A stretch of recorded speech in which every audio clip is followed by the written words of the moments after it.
¿Sí? Vamos a continuar con ahora lo que es leptospirosis y peste. Siguiente diapositiva.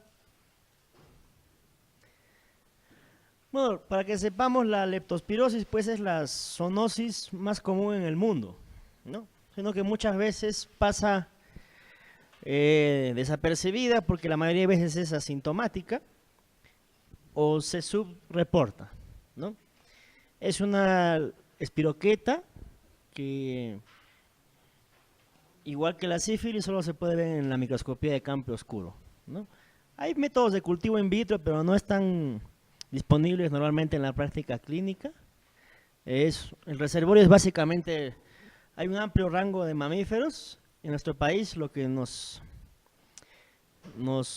preocupa es principalmente en roedores. Puede colonizar los túbulos renales de los distintos mamíferos y puede vivir en la orina. Y es por eso que se disemina ampliamente, porque vive en el agua y contaminada por orina de animales, ¿no? Siguiente. Básicamente se da la transmisión por contacto directo a través de sangre, orina o tejidos de animales contaminados. Hay formas raras de transmisión también, que es por inhalación, cuando hay una gran cantidad de aerosoles contaminados por leptospiras. Ingestión, transmisión vertical, que se da básicamente en los animales infectados. Y esa enfermedad ocupacional pues en veterinarios, personas que trabajan en saneamiento público, en agua y desagüe, ¿no? En agricultores. Y es un periodo de incubación intermedio de más o menos 10 días. Siguiente. La leptospirosis es una enfermedad sistémica en realidad, ¿no? Entra básicamente por contacto directo, se disemina por vía sanguínea, y básicamente los órganos que más compromete son hígado, vasos, riñones, piel, y en algunos casos produce daño directo al sistema nervioso central. Y obviamente nosotros, como también somos mamíferos, lo vamos a excretar por vía urinaria por bastante tiempo. Siguiente. La patogenia de la leptospirosis no está del todo comprendida, pero lo que vamos a ver es que va a producir daño en distintos órganos por distintos mecanismos. El más común que nosotros tenemos es produce daño en el endotelio directamente, porque produce daño vascular o vasculitis, que vamos a verlo lo vamos a ver expresado por diatesis hemorrágicas, ¿no? En casos severos puede poder producir compromiso en el hígado, que va a producir invasión en los sinusoides hepáticos, o puede producir hepatitis, que va a producir una necrosis hepatocelular focal, y se va a manifestar como ictericia. En el ojo puede producir uveitis, que puede ser daño directo de la bacteria o una reacción cruzada inmunológica. Es relativamente frecuente que se produzca miositis en un paciente con leptospirosis. Un paciente que está febril o ictérico febril y palpamos masas musculares, especialmente en miembros inferiores, y le duele, y obviamente si tiene CPK elevado, una sospecha alta es leptospira, ¿no? Daño renal en leptospirosis puede producir isquemia renal, puede producir una nefritis tubulointersticial, y por las toxinas que libera al destruirse, puede producir daño por estas, ¿no? Lo que vamos a ver es retención nitrogenada, así se va a manifestar. En el pulmón puede producirse una neumonitis hemorrágica o una neumonía, y en la meningitis vamos a ver una meningitis aséptica, que la mayoría de veces no es inflamación, no es invasión directa, sino es una respuesta inmunológica indirecta. Siguiente. La primera semana de estas zoonosis es el cuadro donde hay fiebre, y vamos a ver las leptospiras van a estar presentes en sangre. Luego de esto, cuando ya la fiebre cae, comienza a ver la leptospiruria, ¿no? Entonces, si queremos decir cuál es el método en el que inicialmente podríamos detectar en la fase febril, ¿con qué método detectaríamos las leptospiras? ¿Cuál sería el método de elección? Como siempre. ser si es que tenemos disponible. Si no, si es que tenemos cultivos, o si no, pues la detección de los antígenos de leptospira, ¿no? Y a partir ya de la segunda semana se comienza a hacer positivo el IgM y el IgG para leptospira, ¿no? Siguiente. La leptospirosis es una enfermedad que tiene síntomas completamente inespecíficos, ¿no? Puede pasar la mayoría de veces como asintomática, muchas veces pasa como un cuadro febril inespecífico, puede producir solo náuseas o solo malestar o solo cefalea, completamente indistinguible de otras enfermedades agudas autolimitadas como las enfermedades virales. Siguiente, lo que nos importa es cuando desarrolla cuadros graves. Siguiente diapositiva, por favor.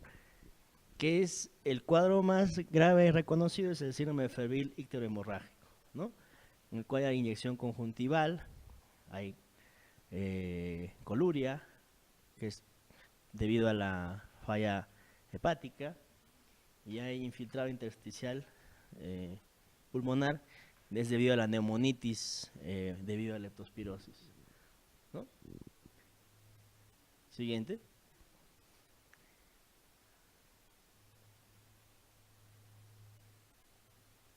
Cuando se hace un diagnóstico en infecciones bacterianas por serología, es muy importante no solo tomar una prueba, siempre es tomar el suero agudo y el suero convaleciente, ¿no? Que generalmente la diferencia entre uno y otro son 2 a 4 semanas. ¿Por qué es importante?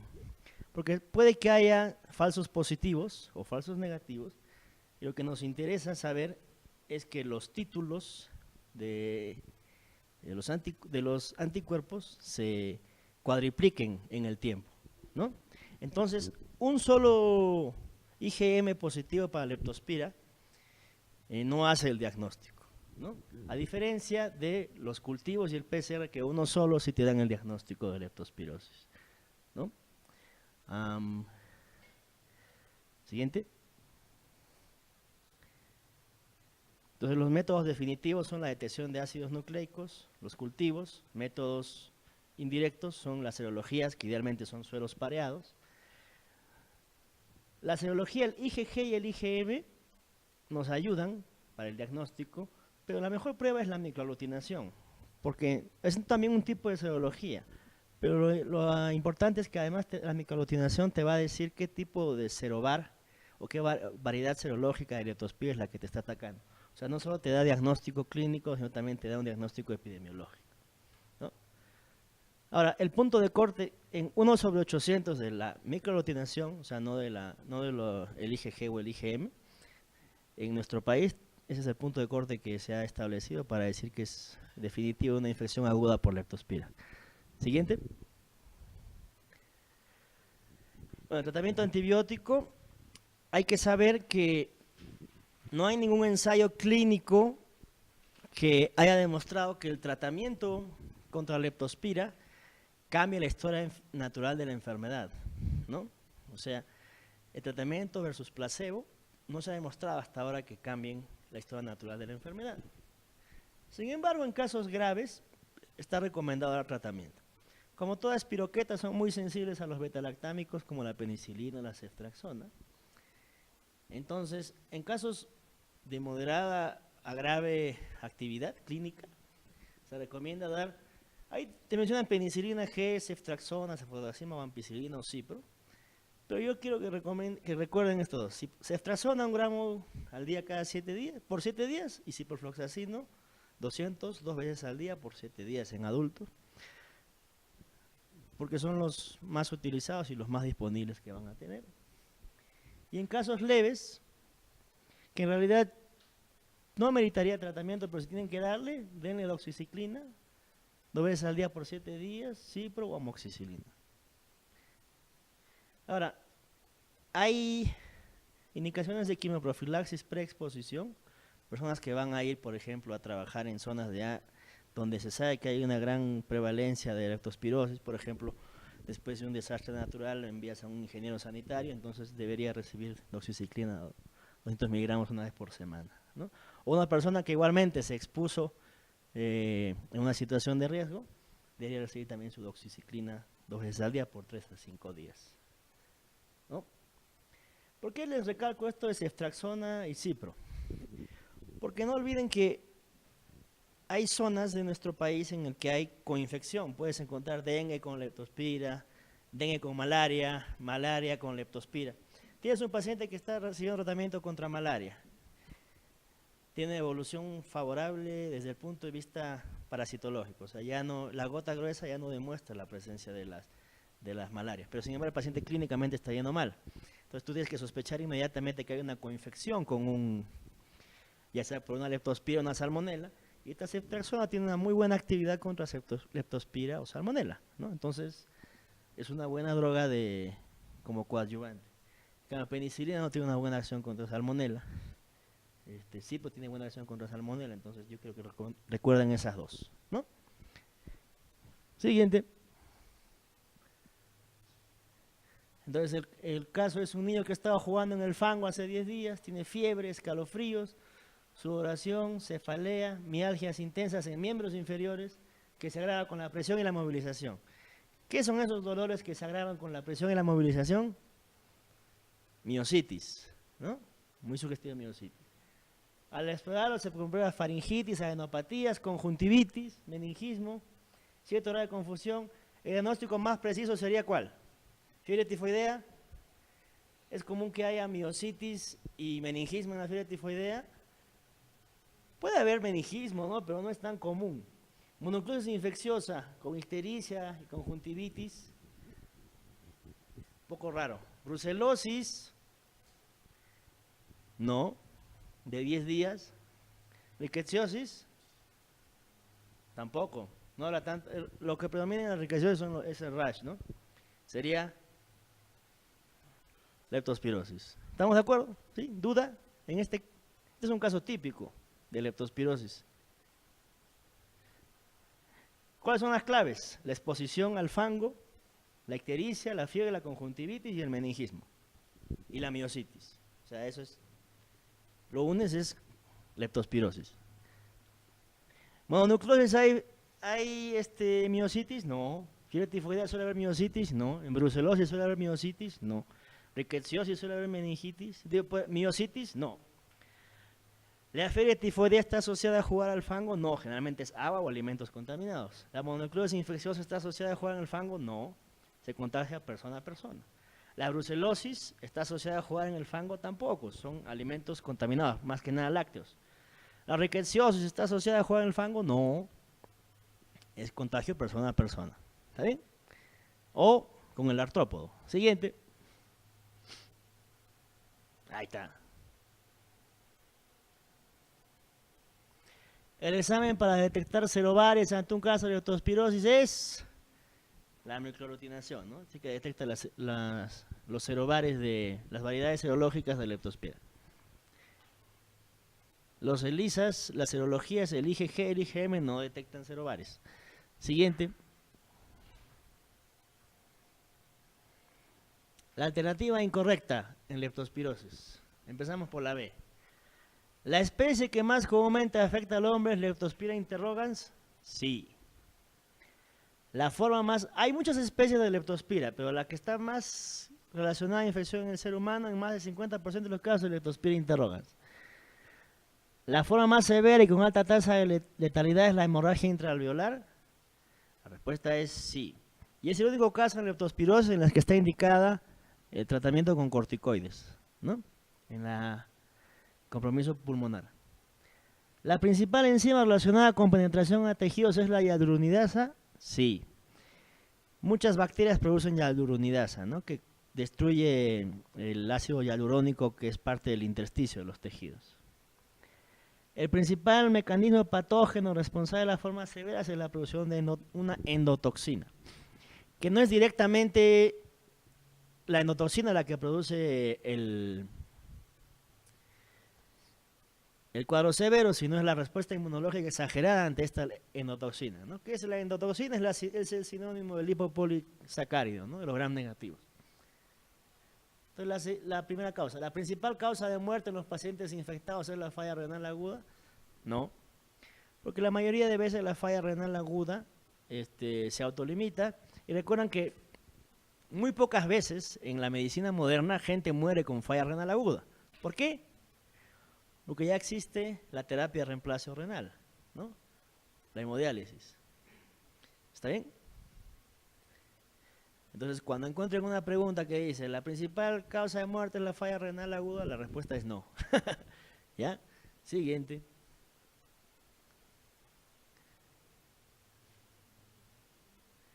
Next. Siguiente. La otra. Ábrete, sésamo. La otra.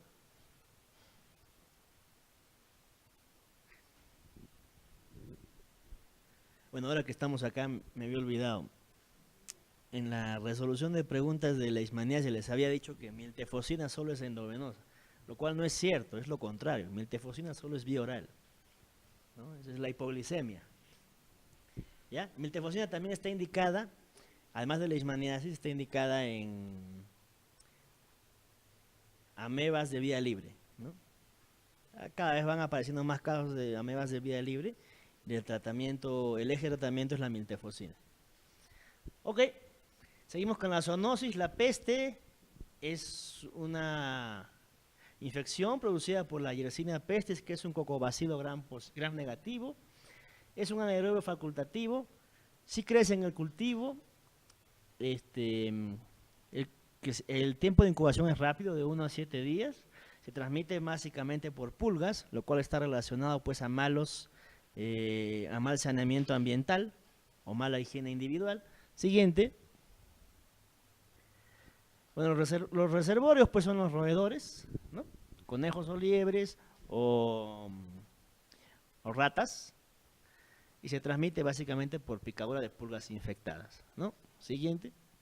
Eso es a través del artrópodo, pero también hay contacto de persona a persona, ya sea que estés en contacto con la secreción infectada, ya sea la pus del bubón o un aerosol de un paciente que tiene neumonía por peste. Es altamente contagiosa. Entonces las formas clínicas son las que están ahí mencionadas: la infección asintomática, la peste bubónica, que más que nada compromete los ganglios linfáticos, la peste septicémica, en la cual hay bacteremia, la peste neumónica, que hay de dos tipos. La peste neumónica primaria es la que ocurre por inhalación, ¿no? Y te da una neumonía por Yersinia pestis. Y la peste neumónica secundaria, que no es sino la siembra hematógena de un paciente con peste septicémica, ¿no? Una siembra hematógena. La peste meningia es el compromiso del sistema nervioso central por Yersinia pestis, la peste faringia, y la peste tonsilar o de las amígdalas, ¿no? La peste bubónica tiene de 2 a 7 días de incubación, es un inicio súbito con fiebre alta. Lo que tienen que ver aquí, que lo más importante es el dolor en los ganglios comprometidos, es muy doloroso. Siguiente.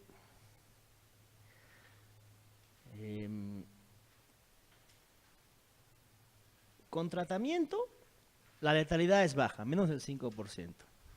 Sin tratamiento, puede progresar a septicemia o neumonía y puede fallecer hasta un 50% de los casos. O sea, porque te ha agarrado solo un ganglio, ¿no va a morir? La respuesta es falsa. O sea, la peste bubónica, la peste es una infección con una letalidad muy alta. Siguiente. La peste neumónica es una forma grave, muy grave, que básicamente se transmite por gotitas respiratorias, ¿no? Como ya dije, la primaria es aquel que se adquiere por gotitas respiratorias, la secundaria es por diseminación hematógena. La letalidad es muy alta, mayor al 50%, incluso con tratamiento. Siguiente. Bueno, la mejor muestra para el diagnóstico de peste son los cultivos, ¿no? Entonces, ya sea el esputo o el aspirado de la pus de un bubón, van a darte la mejor muestra. El hemocultivo también te va a ayudar, o las muestras, ya lamentablemente post-mortem, de biopsia de hígado, de vaso, pulmón o médula ósea, también nos van a servir. Recuerden que las serologías nos sirven, pero solo en suero pareado, cuando vamos a tener seroconversión. Otra cosa es, todo paciente que tú sospechas de peste, tienes que tratarlo como si fuera peste y implementar las medidas de aislamiento correspondientes. Siguiente. Recuerden pues que, como ya mencioné, a diferencia de otras zoonosis, el Yersinia pestis sí crece en el cultivo convencional, en el agar sangre. Nos va a servir también para hacer pruebas de susceptibilidad antibiótica. La serología nos sirve, pero tiene que ser en muestras pareadas. Y lo que nos va a ayudar bastante es el PCR, ¿no? Todo es PCR. Siguiente. El tratamiento. En la peste bubónica, en adultos o en niños mayores de 9 años, el tratamiento de elección es doxiciclina o cloranfenicol. Hay que recordar que Yersinia pestis es un bacilo intracelular, ¿no? Entonces, cloranfenicol y doxiciclina tienen buena actividad, se concentran muy bien en el intracelular, ¿no? Doxiciclina 100 miligramos 2 veces al día por 7 días, o cloranfenicol 50 miligramos por kilo cada 6 horas por 7 días. Ahora, ¿por qué dicen cloranfenicol? En realidad es una droga antigua, antes usaba tetraciclinas también, porque en realidad no hay muchos estudios sobre peste, no hay necesidad de diseñar nuevas drogas contra la peste, porque en realidad hay pequeños bolsones de Yersinia pestis en el mundo, no es que sea una enfermedad que esté muy diseminada como el VIH o la tuberculosis. En niños menores de 9 años o en gestantes se recomienda dar Bactrim, 10 miligramos kilo día, en base a trimetoprim. Siempre el Bactrim se indica en base a trimetoprim. Y cuando hay formas severas como la peste neumónica o septicémica, adultos, streptomicina 1 gramo intramuscular cada 12 horas por 7 días. ¿Alguien ha visto alguna vez streptomicina en la farmacia? ¿O han usado en el hospital alguna vez streptomicina?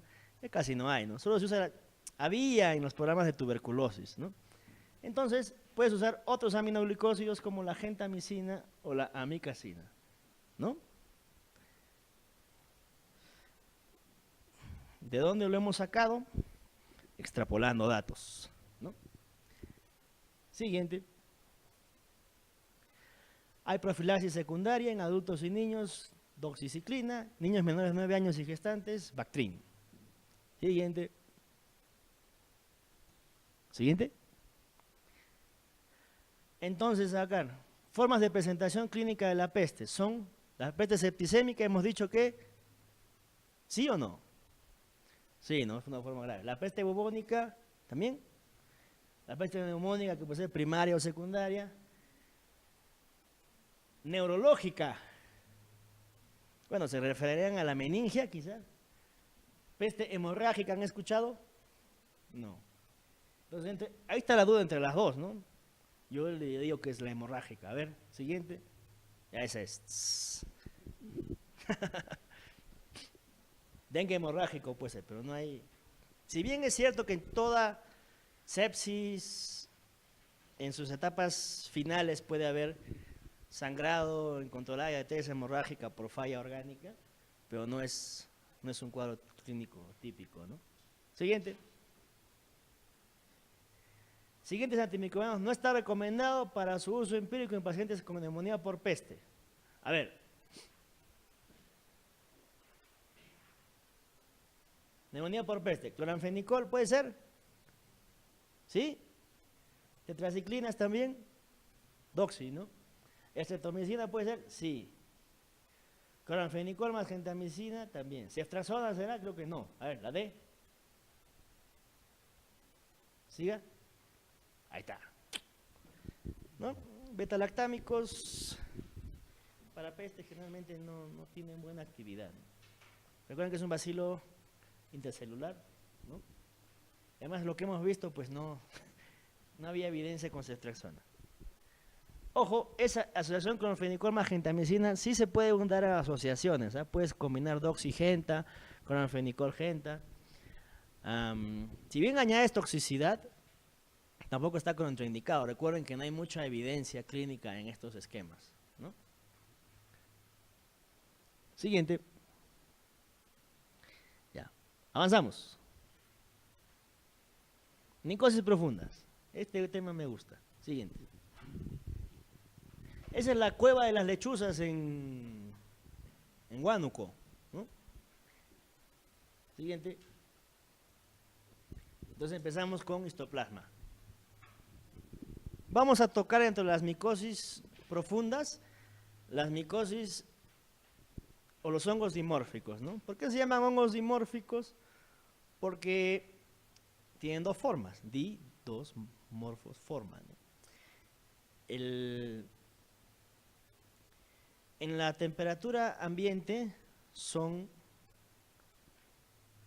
generalmente formas miceliales y dentro de su forma parasitaria, dentro del huésped, el ser humano, a 37 grados, son formas levaduriformes, ¿no? Entonces tenemos en Sudamérica al Histoplasma capsulatum y al Paracoccidioides brasilensis. También los brasileños le llaman paracoco a ese. Y en América del Norte está el Coccidioides ignitis y el Blastomyces dermatitidis. Otro hongo que puede ser, que también es dimórfico, es el Sporotrix schenki, ¿no? El que produce la esporotricosis. Listo. La mayoría de estos hongos dimórficos crecen en zonas que tienen condiciones especiales, ¿no? El histoplasma tiene que tener una cierta es de climas templados generalmente, tiene que haber una cierta humedad y una cierta salinidad, ¿no? Entonces en el medio ambiente, la forma infectante es una forma filamentosa y dentro del cuerpo, dentro del huésped ya es una forma levaduriforme. ¿Se acuerdan en qué muestra hemos visto así un macrófago llenecito de pequeñas estructuras? ¿Se acuerdan? Que se hacía un raspado. ¿Cuál? Una infección que es producida por un artrópodo que vuela, que se llama lutzomia, y que produce una úlcera que no duele, de bordes elevados. ¿Cómo se llama? Leishmania, ¿no? Que también es dentro de un macrófago hay varios amastigotes, y ahorita en histoplasma, dentro de un macrófago hay varios amastigotes. ¿Qué lo va a diferenciar? Obviamente el kinetoplasto. ¿Qué lo va a diferenciar? Que normalmente hay menos, la levadura del histoplasma es mucho más grande que los amastigotes de Leishmania. Siguiente. Bueno, es un hongo cosmopolita, ya les he dicho que necesita ciertas condiciones de temperatura, humedad y salinidad para vivir. Entra básicamente por vía respiratoria. Siguiente. La mayoría de veces, histoplasma es una infección aguda que se autolimita, ¿no? También se la puede considerar como una infección ocupacional en personas agricultores, en personas que trabajan con aves o murciélagos, o estos tipos que se meten, los espeleólogos, ¿no? Que se meten dentro de las cuevas, o los guías de ecoturismo. Siguiente. Entonces las microconidias entran a través de la vía respiratoria, los macrófagos lo fagocitan, y la mayoría de veces el macrófago, en un cuerpo inmunocompetente, controla la infección. Esa es la famosa histoplasmosis aguda. Entra el macrófago, entra la levadura, entra el hongo, mejor dicho, se produce una reacción inflamatoria, el paciente puede tener un cuadro pseudogripal, fiebre, dolor de pecho y se autolimita. Esa es la histoplasmosis aguda, ¿no? Siguiente. Pero en un pequeño grupo de pacientes, esta histoplasmosis, al no poder ser controlada por el sistema inmune, progresa. Puede hacer formas diseminadas. En los pacientes inmunocomprometidos se da la histoplasmosis diseminada progresiva.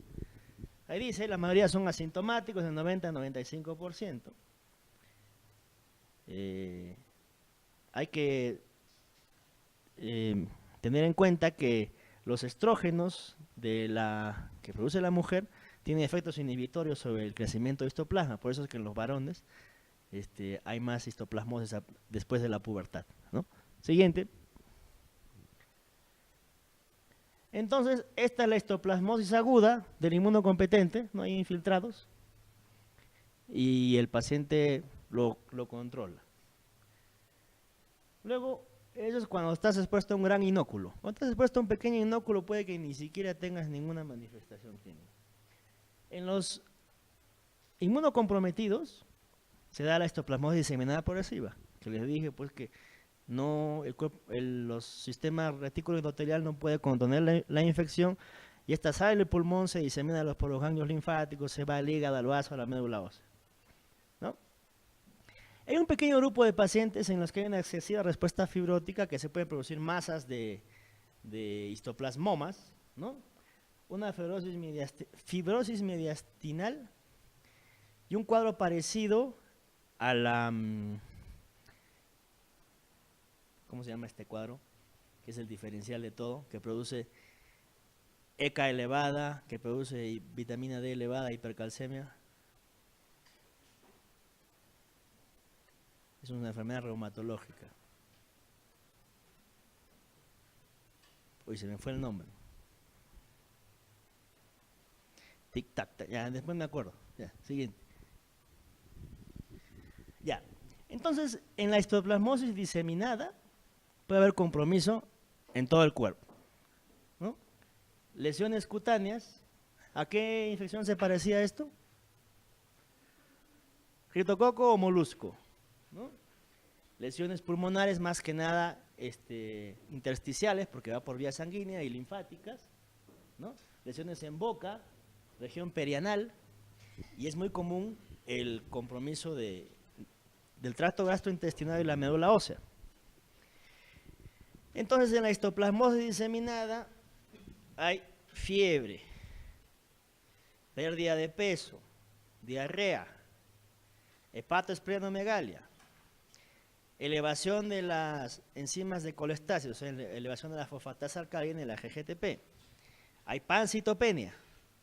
Y si tú ves eso en un paciente con VIH que viene de la selva, deberías pensar en histoplasmosis diseminada, que no se diferencia mucho de la tuberculosis diseminada, que también puede tener fiebre, pérdida de peso, diarrea. Si compromete el hígado y el vaso, puede haber elevación de fosfatasa alcalina y GGTP.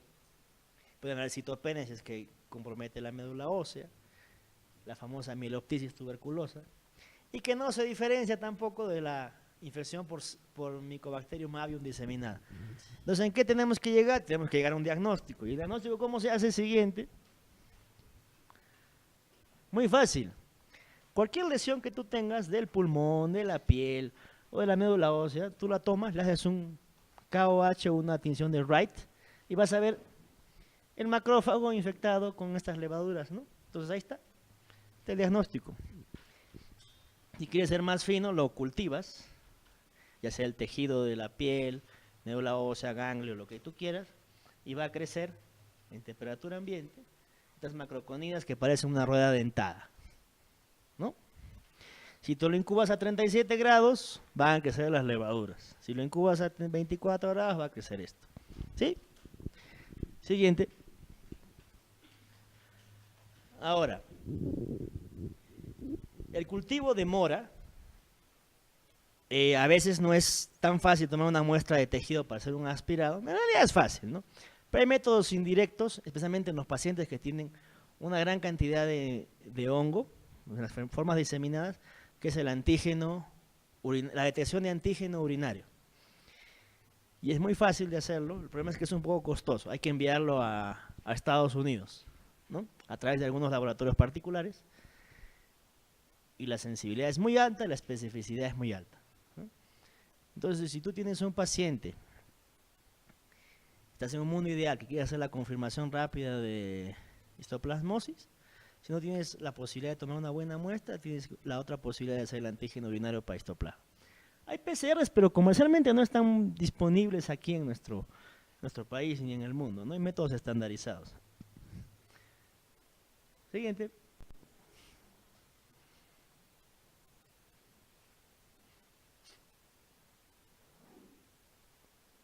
Y me he quedado cabezón.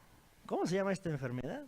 Que produce granulomas no caseificantes, hipercalcemia, aumento de la ECA, aumento de la ECA y aumento de la vitamina D. ¿No se acuerdan? Enfermedad reumatológica. Piensen. Ya. El tratamiento va a depender del tipo de histoplasmosis que tengamos, ¿no? Si es una histoplasmosis pulmonar crónica, en un paciente no inmunocomprometido, no es una forma diseminada, lo que vamos a dar es itraconazol, 200 miligramos, 3 veces al día. Se da una dosis de 200 miligramos 3 veces al día hasta que tengamos unos niveles adecuados, eso se llama la famosa dosis de carga, y luego se pasa a 200 miligramos 1 o 2 veces al día, por lo menos un año, ¿no? El riesgo es alto de recaídas, pero se puede prolongar la terapia a 2 años. Itraconazol es una droga que tiene un índice terapéutico estrecho. ¿Qué quiere decir? Que entre la dosis efectiva terapéutica y la dosis inefectiva o la dosis tóxica, el rango es estrecho, ¿no? Entonces, lo mejor es hacer dosaje sérico de itraconazol para saber que estamos en niveles adecuados. Recordemos también que el itraconazol se absorbe de manera muy errática. Si tú a un paciente le das itraconazol, tienes que decirle que lo tome con el estómago vacío o que lo tome con bebidas ácidas. Entonces, ¿qué hago yo? Yo le digo, ¿cuál es la bebida más ácida que conozco? ¿La limonada? No, mentira, la bebida más ácida que conozco es la Coca-Cola. Tiene que ser una cola, ¿no?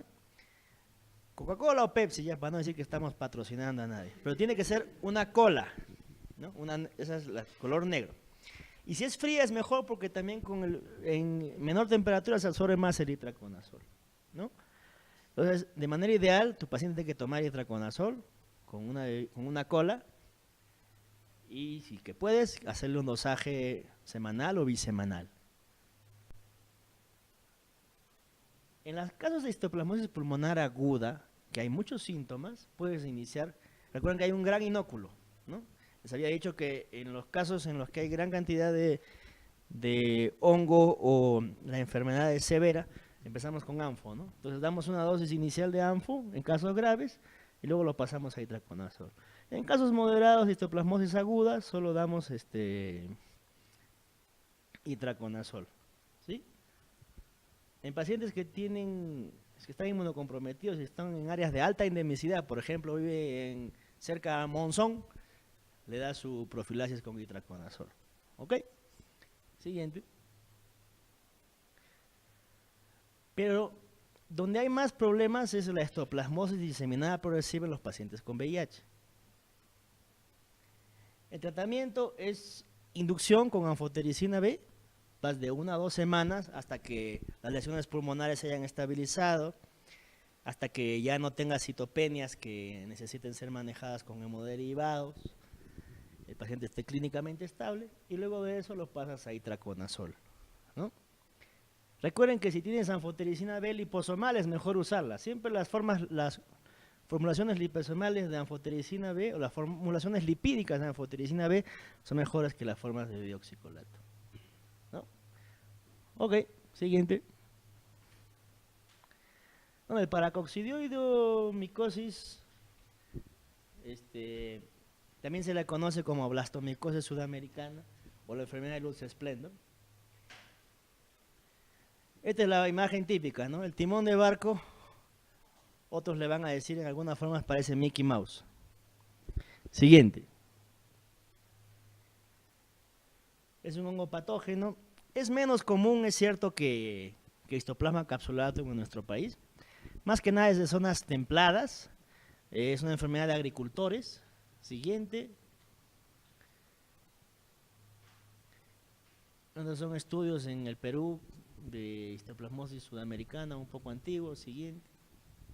Mucho más común en varones, obviamente, porque son los que trabajan, porque generalmente están dedicados a las labores agrícolas, ¿no? Para que no digan que soy machista. Siguiente.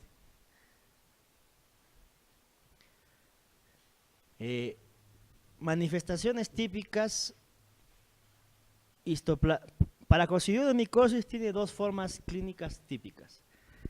La paracoccidioidomicosis juvenil, que es básicamente compromiso del sistema retículo endotelial, y la paracoccidioidomicosis crónica o del adulto, que es compromiso básicamente una fibrosis excesiva que puede ocurrir en boca, en el que se va a ver úlceras sangrantes, dolorosas, friables, pérdida de piezas dentarias, y en el pulmón lo que vamos a ver es la presencia de lesiones cavitarias fibrosas que muchas veces son indistinguibles de la tuberculosis por reactivación, ¿no? Siguiente. ¿Por qué se cree que ocurren esas, volvemos? ¿Por qué se cree que ocurren las lesiones en boca? Porque en el campo, pues, la gente se limpia a veces con las espinas de algunas plantas, y estas están en contacto con el suelo, este hongo vive en el suelo y se autoinoculan, ¿no? Siguiente. Next. El otro.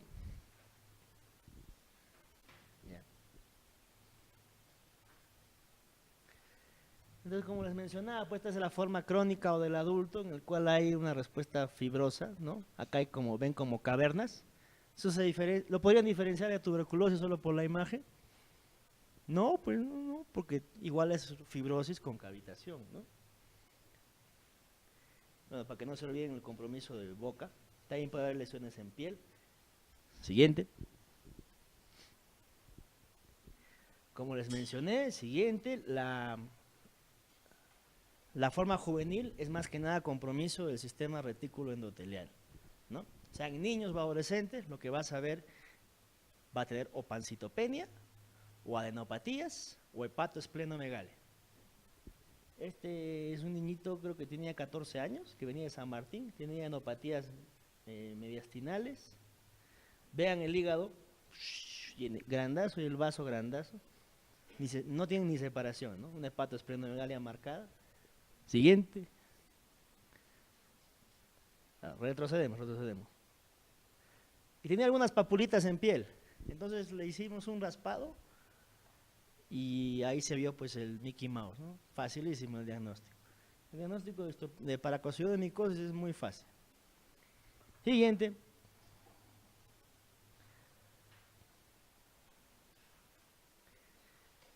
No olviden el compromiso de pérdida de piezas dentarias, ¿no? Y en boca.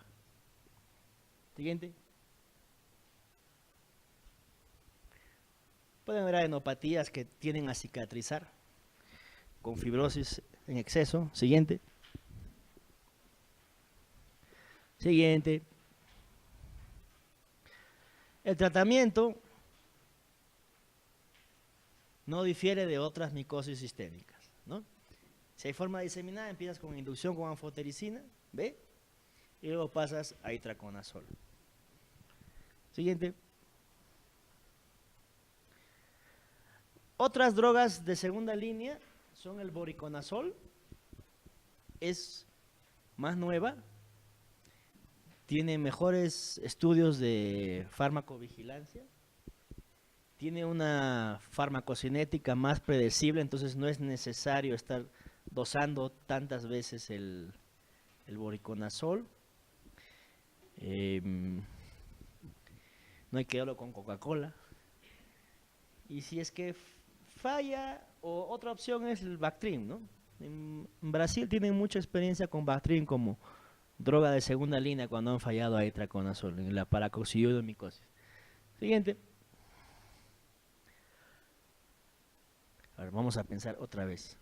Hipercalcemia, elevación de vitamina D y ECA elevada, con granulomas no calcificantes. ¿Cómo se llama? Pero no se me va a olvidar. ¿Quién puede googlear eso? Googleelo, por favor. Es una enfermedad reumatológica, no se me ha ido. A ver. Ya, no importa. La esporotricosis, como les decía, pues es también una micosis endémica, es un hongo dimórfico, es producida por el Sporotrix sp, el más común es el Sporotrix schenki, ¿no? Es una micosis cutánea o subcutánea, ¿no? Es común en nuestro país, en Abancay, Cusco, Cajamarca, La Libertad, Amazonas, algunas zonas de Arequipa e Iquitos. Siguiente.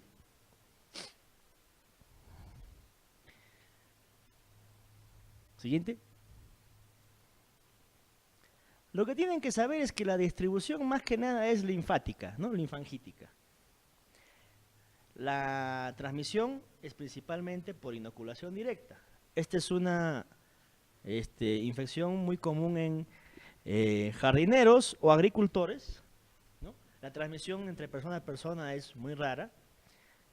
Acá vemos las formas clínicas de la esporotricosis cutánea, que es o linfangítica o una forma localizada con una especie de placa o nódulo. Y puede haber una forma localizada difusa, que es un poco más grande, pero no compromete más allá de esa extremidad. Siguiente. Entonces, esta es la lesión típica de esporotricosis, ¿no? Muchas lesiones nodulares que siguen una distribución linfangítica. Algunas se pueden ulcerar. Los diferenciales son básicamente leishmaniasis con distribución linfangítica, tuberculosis por Mycobacterium tuberculosis o infecciones por micobacterias no tuberculosas. La que más afecta a piel de esta forma es el Mycobacterium marinum, ¿no? Recuerden que también puede tener una distribución no linfangítica y ahí es indistinguible hasta ese punto de la leishmaniasis, ¿no? Siguiente. El diagnóstico es muy sencillo, es un micológico directo, en el cual vamos a ver la forma, las cifas del Sporotrix schenki, y en el cultivo va a crecer en forma micelial, ¿no? Ahora, si tú quieres hacer la comprobación definitiva que esto es Sporotrix schenki, lo que te creció en la forma filamentosa a 25 grados, lo inoculas en un caldo especial, que puede ser el caldo cerebro, corazón, y va a crecer a 37 grados en su forma levaduriforme, ¿no? Siguiente. Ahora, el tratamiento de elección es en realidad la solución saturada de yoduro de potasio, que en realidad no siempre está disponible. Tiene bastantes efectos adversos. En realidad nunca he usado. Hay gente que sí ha usado y que sí usa. Puede producir náuseas, lagrimeo, cialorrea, puede producir hipo o hipertiroidismo, ¿no? Y ahí están las dosis. Entonces, si te ponen la terapia de elección es solución saturada de yoduro de potasio, la respuesta es sí, ¿no? Siguiente. Pero también la segunda droga de elección es el itraconazol, ¿no? También puede usar terbinafina o termoterapia. Y hay formas diseminadas, ya saben, toda forma diseminada de una micosis, ¿cuál es la respuesta? ¿Cuál es? Forma severa o diseminada de una micosis, siempre hay una respuesta. Anfotericina, ¿no? Candidiasis en el cerebro, tratamiento es anfotericina. Histoplasmosis diseminada, tratamiento anfotericina. Estos hongos que producen la onicomicosis, diseminado en el cerebro, anfotericina, ya está, esa es la respuesta. Siguiente. Dice, varón homosexual de 22 años, fiebre, anorexia, adenopatías difusas progresivas de hace 2 semanas. Emaciación, úlceras linguales y hepatomegalia, pancitopenia, fosfatasa alcalina elevada, hiperfosfatemia, radiografía de tórax, infiltrado difuso con patrón miliar, biopsia de lengua, hifas con esporas grandes y pequeñas. Diagnóstico probable, ¿cuál es?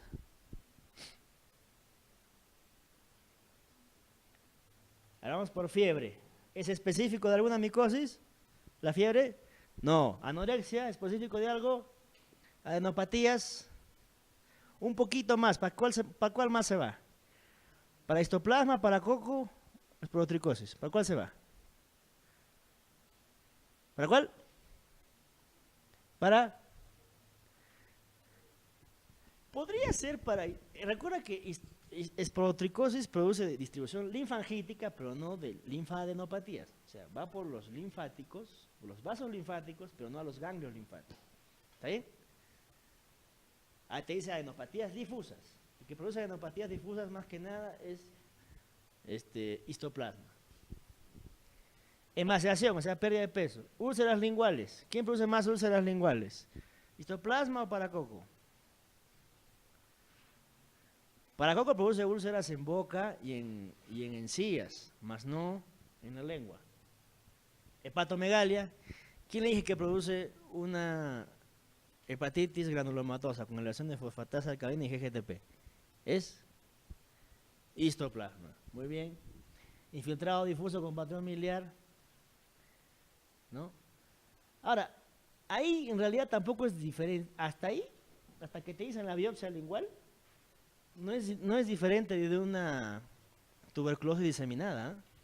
O de una infección por micobacterium diseminada. Pero cuando te dice esporas, ¿cuál debería ser? ¿Aspergillus? ¿Blastomyces dermatitidis? No. ¿Criptococo? No, pues no hay compromiso meningio, ¿no? Coccidioides imitis tampoco. Entonces, histoplasma, pues ni siquiera está para coco. ¿Qué se preocupan? Ya. ¿Está bien? Siguiente. Ya está. Ok, seguimos. Chagas y malaria. Muy bien. Bueno, la enfermedad de Chagas, como sabemos, es producida por el protozoo, que es el Trypanosoma cruzi. Su vector es la chirimacha vinchuca, es un reduvidio, es un triatomino, ¿no? Lo descubrió el doctor Carlos Chagas, un brasileiro. Siguiente.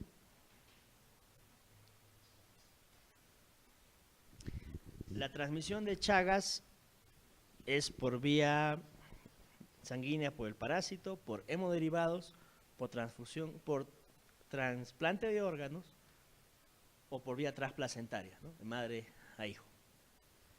Lo bueno es que en nuestro país la enfermedad de Chagas ha disminuido su incidencia en una gran cantidad, y eso es básicamente por la mejora de las condiciones de vida de las personas, ¿no? Pero aún así tenemos que conocerla, porque cuando bajamos la guardia es que cuando reaparecen. En el sur, en el cono sur de Sudamérica, o sea, en Paraguay, en el norte de Argentina, hay una buena cantidad de enfermedad de Chagas, ¿no? Es importante eso. También en Brasil y en algunas zonas, algunos nidos de nuestra Amazonía peruana también hay enfermedad de Chagas. Ok. La forma infectante, al igual que en leishmaniasis, es el promastigote metacíclico, ¿no? El promastigote metacíclico. La hembra del Triatoma infestans, cuando está alimentándose de nuestra sangre, elimina en sus deyecciones al tripomastigote, el cual penetra las células y se convierte en un amastigote, igual que la leishmania, ¿no? Y este se queda a vivir en el tejido muscular o tejido nervioso. Y luego se libera y otro triatomino completa el ciclo. Siguiente. Siguiente. Hay que recordar que hay Chagas agudo y Chagas crónico, cada uno con sus características clínicas especiales, pues nos va a servir también para cuestiones de laboratorio, ¿no? El signo de Romaña es básicamente edema palpebral, puede haber una adenopatía ipsilateral y viene acompañado de fiebre y eosinofilia, ¿no? Recordemos que este es un vector domiciliario, más que nada, está relacionado a mala calidad de las viviendas, se mete a vivir entre los escondrijos que hay ahí. La mejora de viviendas disminuye, está demostrado que disminuye la incidencia de enfermedad de Chagas, y les gusta vivir mucho con los roedores, con los cuyes, ¿no? Siguiente. Entonces el Chagas agudo ocurre generalmente hasta las 2 primeras semanas luego de la inoculación. Lo que va a haber es el bubón de inoculación o el chagoma de inoculación, que vamos a ver eritema y adenitis satélite. Se ingresa a través de la conjuntiva por rascada, vamos a tener el complejo oftalmoganglionar o signo de Romaña. Ocurre principalmente en niños, ¿no? Siguiente. Cuando la infección se cronifica, como les mencioné, esta se tiende a ubicar en el músculo estriado, ¿no?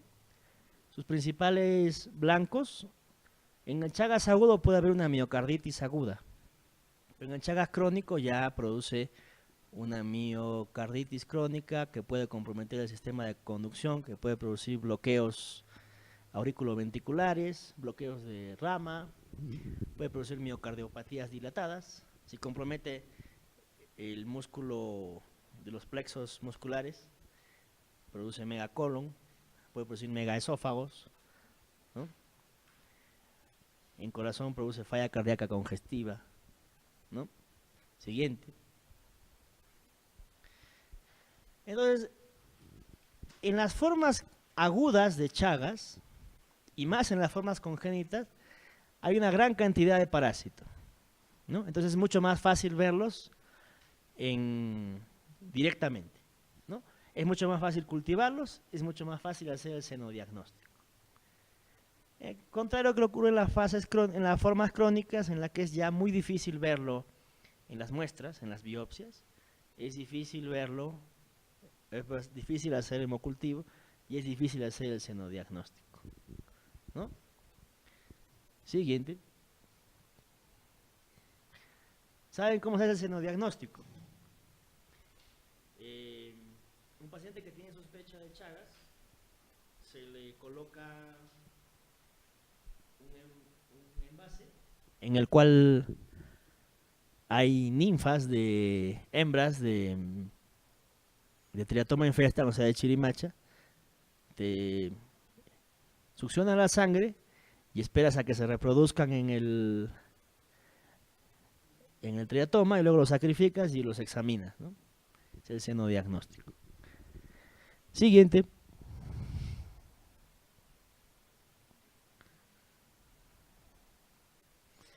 Lamentablemente esta es otra enfermedad olvidada. Si hablamos de tratamientos para la hipertensión o la diabetes, cada 2 meses aparece un nuevo medicamento, ¿no? En estas infecciones hay muy pocos nuevos tratamientos. Tenemos básicamente 2, que es el nifurtimox y el besnidazol, ¿no? En general, la cosa va más o menos así. Si hay nifurtimox, le das nifurtimox.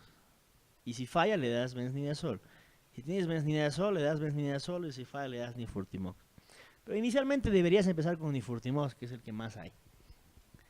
La tasa de curación es más o menos 50%. Y el besnidazol tiene una menor tasa. Es por eso que es la terapia de segunda línea. Pero si no tienes nifurtimox, deberías empezar con besnidazol, ¿no? Normalmente estaba solo indicada la terapia para Chagas en las formas agudas o congénitas. Pero ya hay estudios que demuestran que en Chagas crónico, decían que en Chagas crónico no había que dar tratamiento, pero hay estudios que demuestran que en Chagas crónico puedes dar tratamiento y hay mejoría. Siguiente. La siguiente infección parasitaria sí creo que hay que darle un poco más de énfasis, es la malaria. Es la segunda causa de muerte por un agente infeccioso en el mundo después de la tuberculosis. Ese enunciado quiero que lo graben, que todo viajero que vuelva con fiebre y una zona endémica de malaria es malaria hasta demostrar lo contrario, así como dije de dengue, ¿no? Entonces, si te viene un paciente que viene de la Amazonía peruana con fiebre, es malaria hasta demostrar lo contrario y además es dengue hasta demostrar lo contrario, ¿ok? Si el paciente te viene de Piura, es dengue hasta demostrar lo contrario, porque ahí no hay malaria salvo en el Bajo Piura, ¿no? Pero es importante conocer la epidemiología de nuestros pueblos. Y si no sabemos, entramos a la Dirección General de Epidemiología y buscas, ¿no? Si hay casos de eso. O si no, si viene de otro país, buscas en la página del CDC. ¿Está bien? Transmisivo por la hembra de la Anopheles sp, o sea, no es de la Aedes como en el dengue. Hay muchos plasmodiums, ¿no?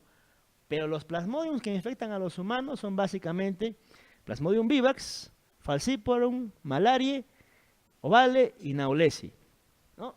Este Naulesi se ha agregado recientemente a los parásitos, a los plasmodiums que infectan a los humanos.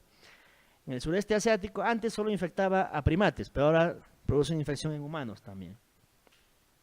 A diferencia de lo que ustedes leen, si ustedes leen libros o artículos de otros países, van a ver que la resistencia a cloroquina en el sureste asiático y en África es altísima. En cambio, en el Perú la resistencia a cloroquina es baja, ¿no? Entonces nuestros esquemas difieren bastante de los esquemas de los africanos o los asiáticos, Siguiente.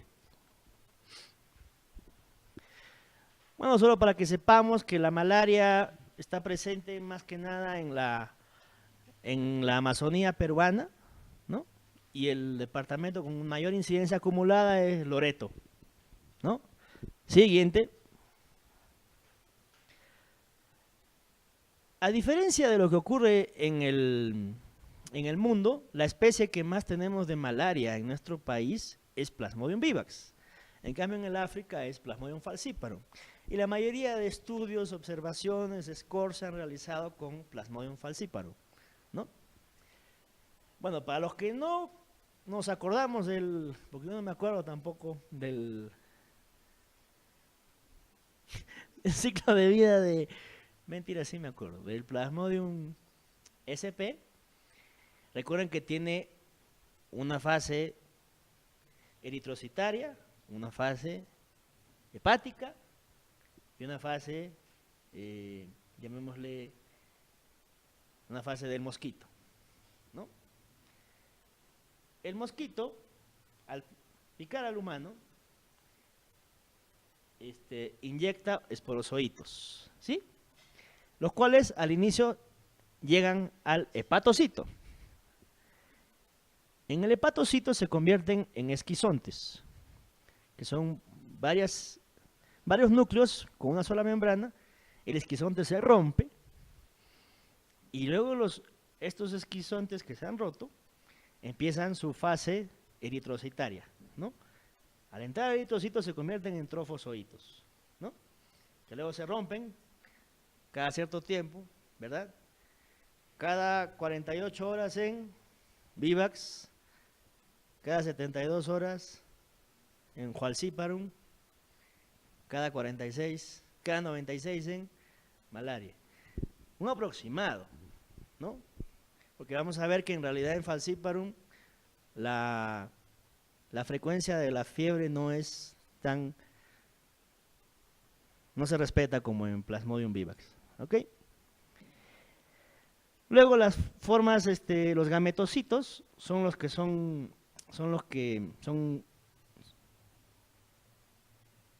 succionados por el mosquito y a su vez terminan su forma sexual dentro del mosquito. Y dentro del mosquito otra vez completa el ciclo al volver a mordernos, ¿no? Entonces la fase asexual ocurre en el ser humano, la fase sexual ocurre en el mosquito. Siguiente.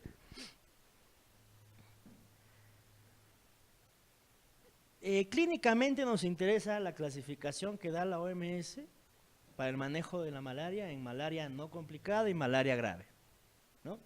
Recuerden que esta clasificación de malaria es más que nada para Plasmodium falciparum. Nosotros lo extrapolamos a Plasmodium vivax, ¿no? Siguiente.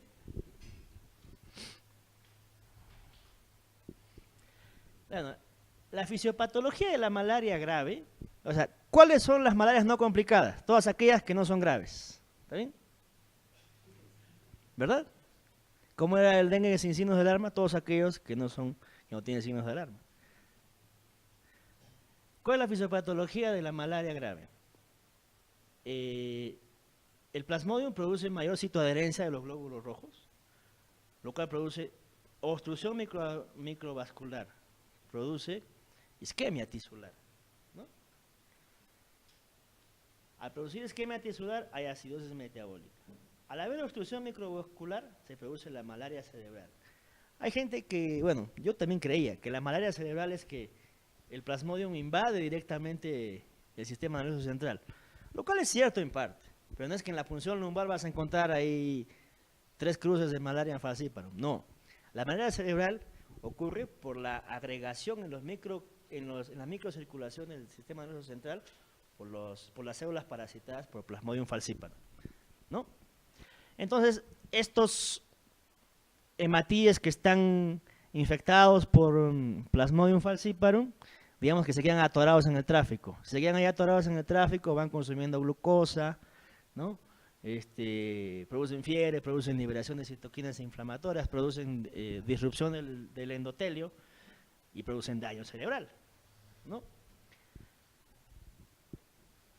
Asimismo, la hipovolemia producida por los vómitos, diarreas o fiebres secundarios a la infección por el Plasmodium falciparum van a producir hipovolemia que exacerba la acidosis metabólica.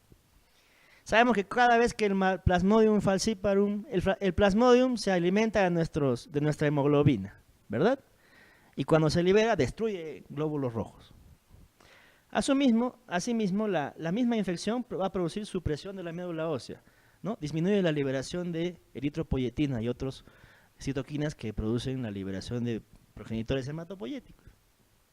Entonces eso va a producir anemia grave, más acidosis metabólica. En resumen, ¿a qué conlleva todo esto? A falla multiorgánica y muerte. Siguiente. Entonces, así como tenemos que conocer las características de la malaria, de los signos de alarma por dengue, o el dengue grave, tenemos que tener en nuestra cabeza cuáles son las características diagnósticas de la malaria grave. Uno solo de estos te da el diagnóstico ya de malaria grave. ¿Entiende? Soy un paciente que viene por postración, ya es malaria grave. Un paciente que tiene hipoglicemia, malaria grave. Hiperparasitemia, que es más de 100.000, más de 100.000 formas parasitarias por microlitro, también, pero eso es para malaria falciparum. Para malaria vivax no sabemos, probablemente 50.000. ¿Está bien? Malaria cerebral, lo que se define como un Glasgow menos de 12, o convulsiones más de 2 veces, o en un niño que también tenga disminución de nivel de conciencia, dificultad respiratoria, postración, hiperparasitemia, anemia grave, hipoglicemia, ictericia, insuficiencia renal, hemoglobinuria, shock, ausencia de hambre y sed, vómitos repetitivos o hiperpirexia, llevan al diagnóstico de malaria grave y el paciente debe ser hospitalizado. Siguiente. En el Perú, a diferencia de lo que ocurre en el Asia y en el África, el tratamiento para la malaria falciparum no complicada es artesunato vía oral más mefloquina. El tratamiento es 3 días. En la malaria por Plasmodium vivax no complicada se da cloroquina más primaquina. Total, 7 días, ¿no? La cloroquina tiene acción contra las formas eritrocitarias y la primaquina tiene acción contra las formas hepáticas. Vivax tiene formas hepáticas, en cambio falciparum no. Si bien todos los plasmodiums pasan por el hígado, los únicos que tienen formas latentes en hígado son Plasmodium vivax y ovale. El primero tenemos ovale, entonces vivax es el que tiene forma hepática persistente. Y en las gestantes vas a dar cloroquina hasta el parto y luego le das primaquina. ¿Por qué? Porque la primaquina es teratogénica, ¿no?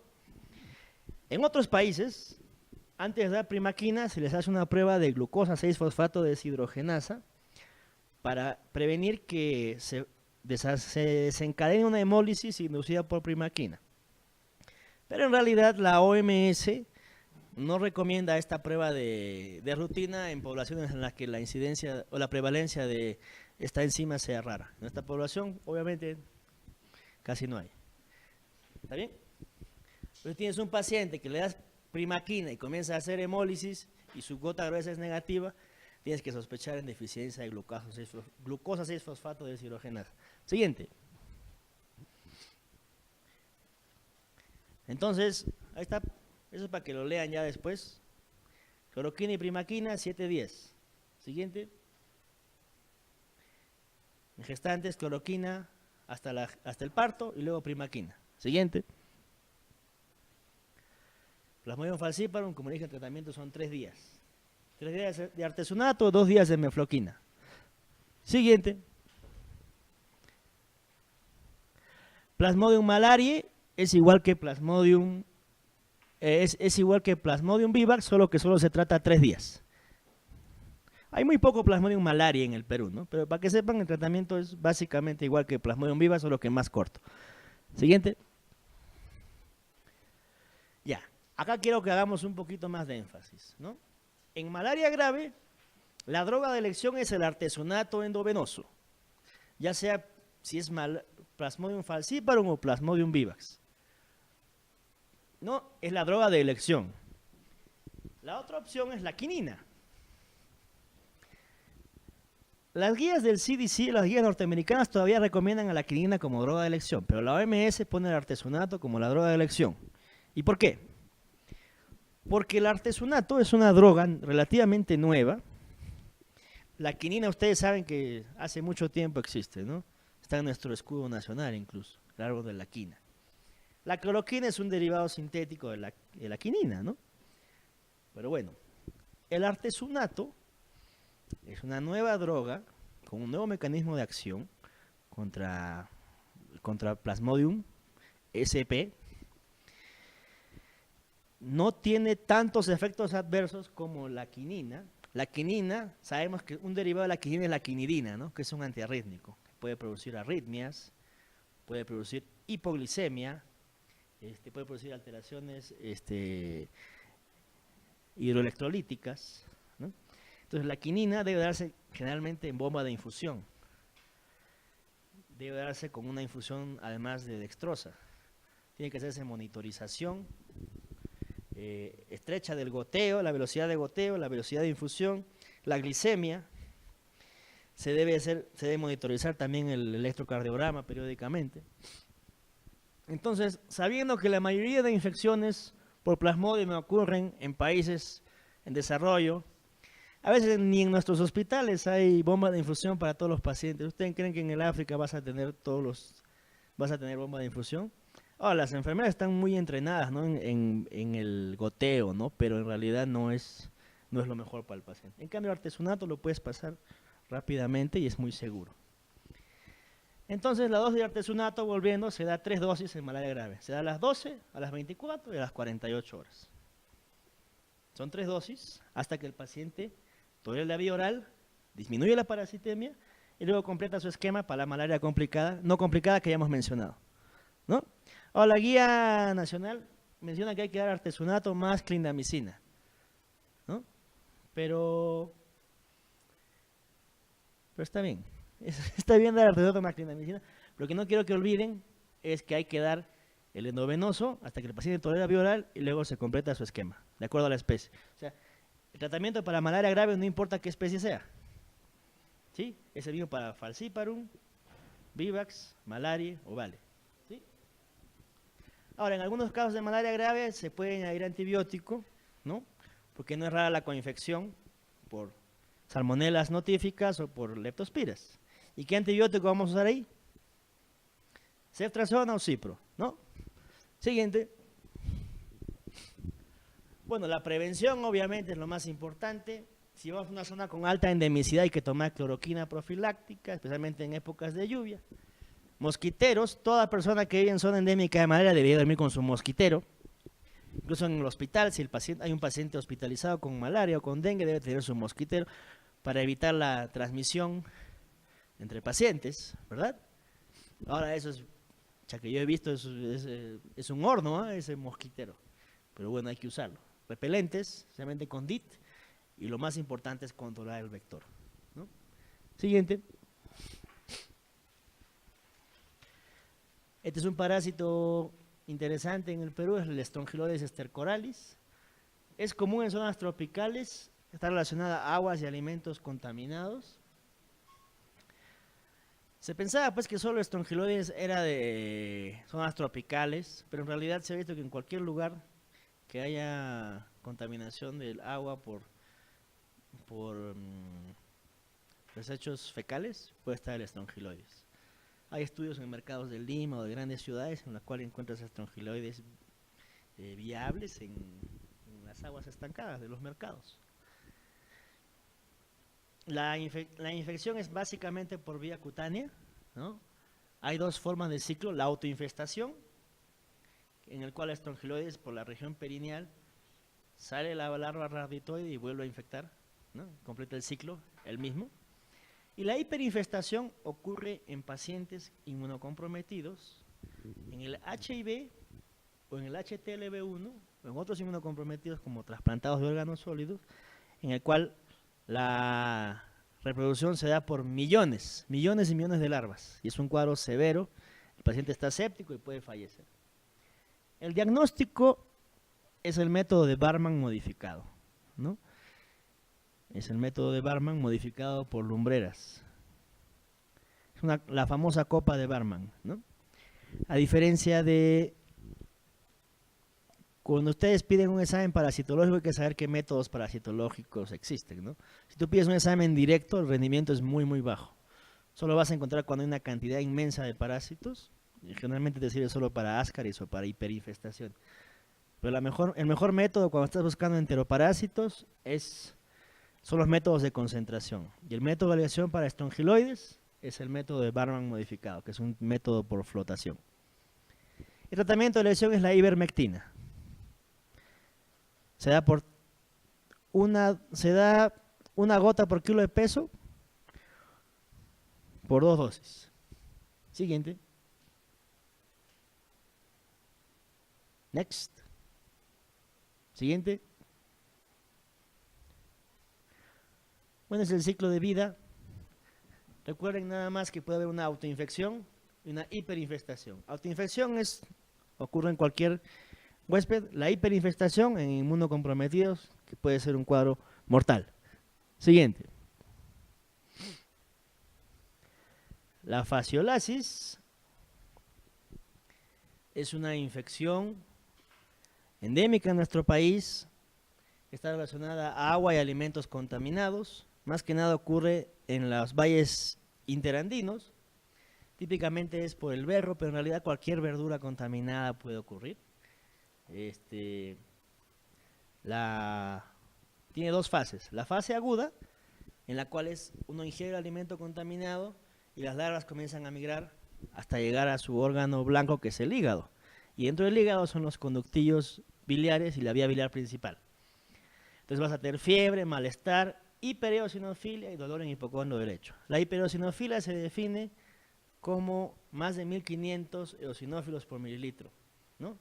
Cuento absoluto.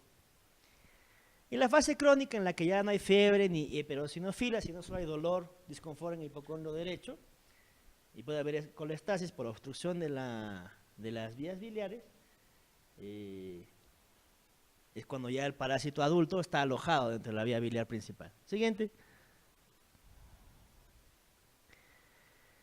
Recuerden que esta es una zoonosis que involucra a los caracoles y a los mamíferos, ¿no? Siguiente. La forma infectante es la metacercaria.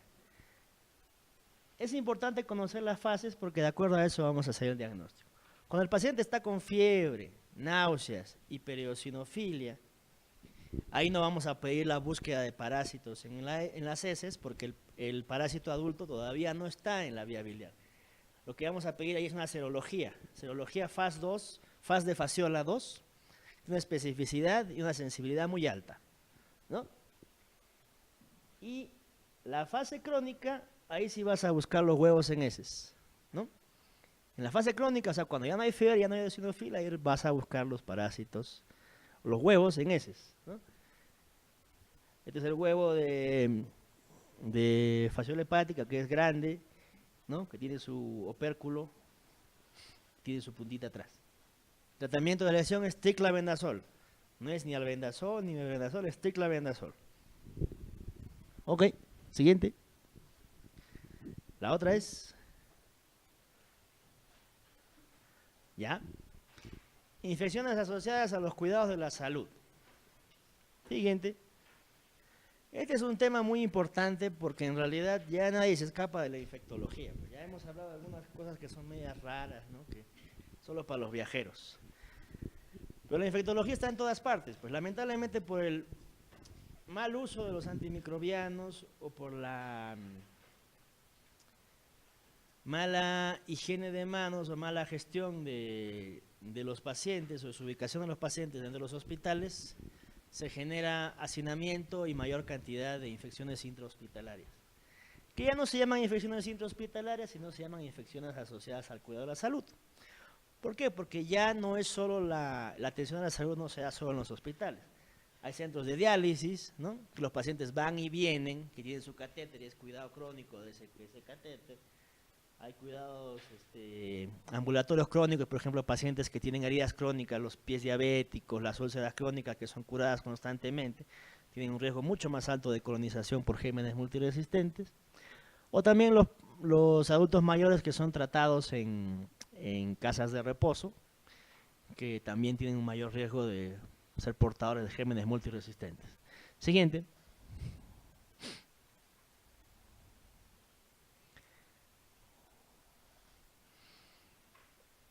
Bueno, las infecciones asociadas al cuidado de la salud en realidad no es algo nuevo, solo que ahora han tomado un impacto especial. No olviden pues de Semmelweis, ¿no?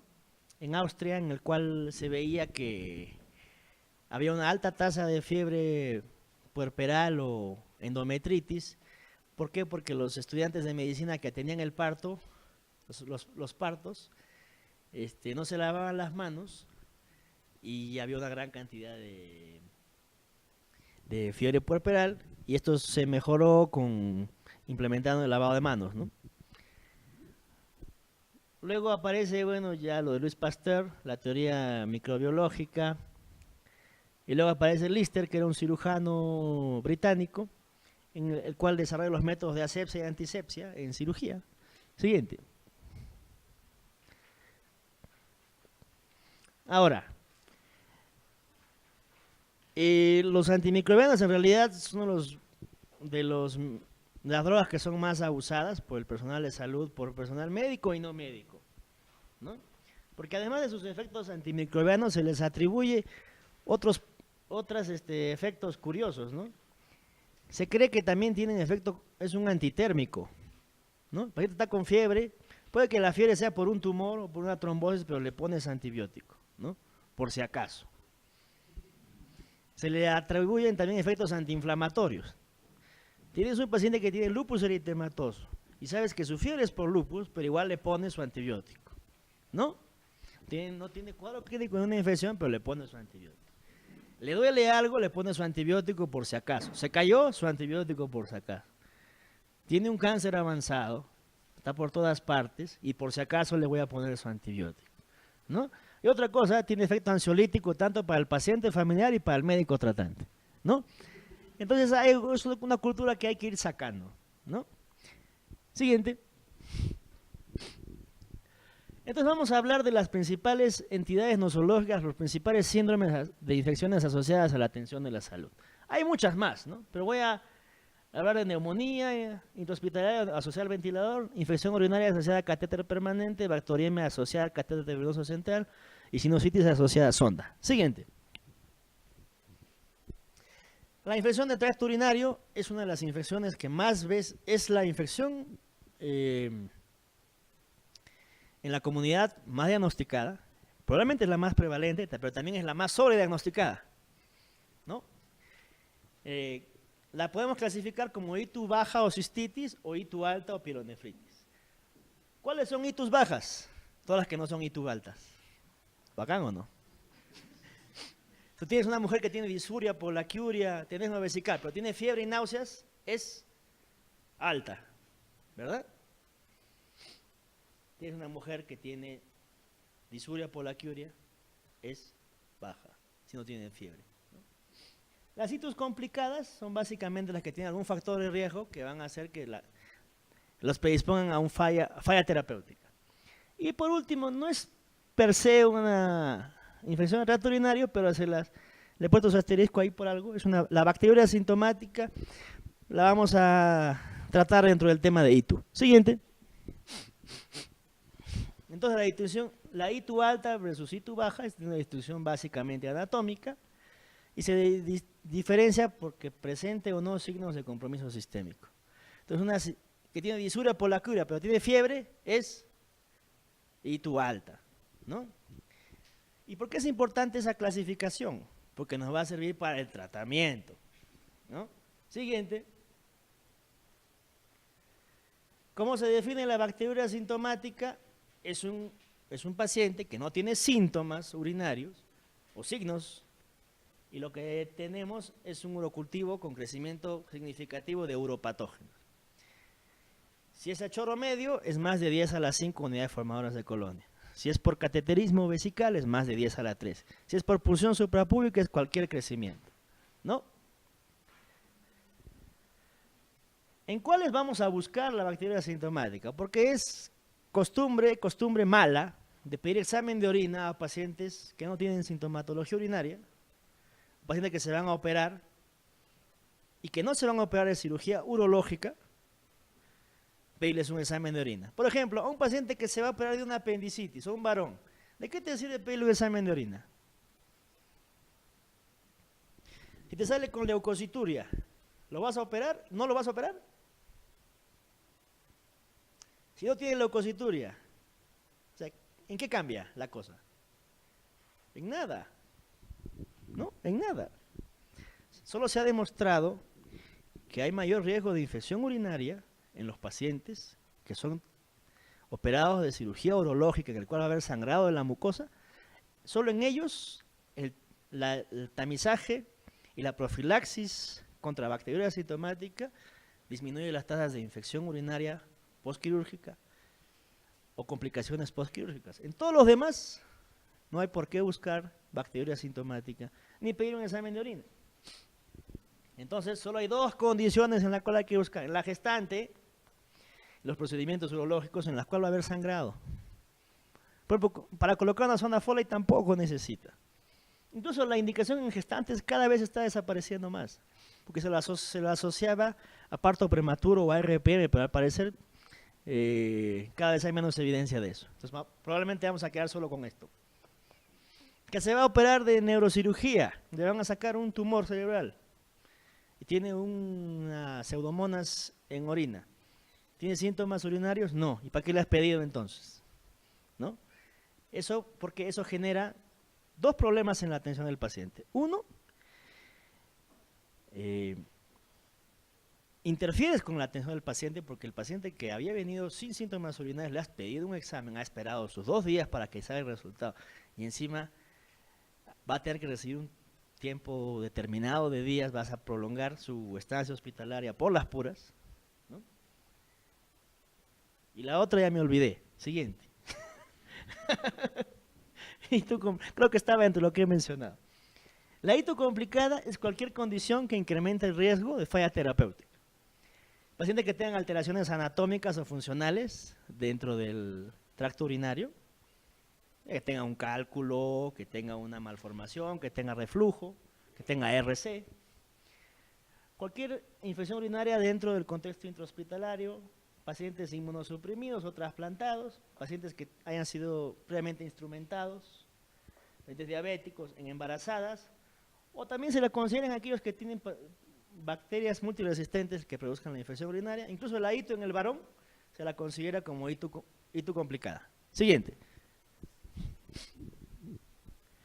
Ahora, creo que todos ya hemos pasado por un hospital a estas alturas de la vida, ¿no?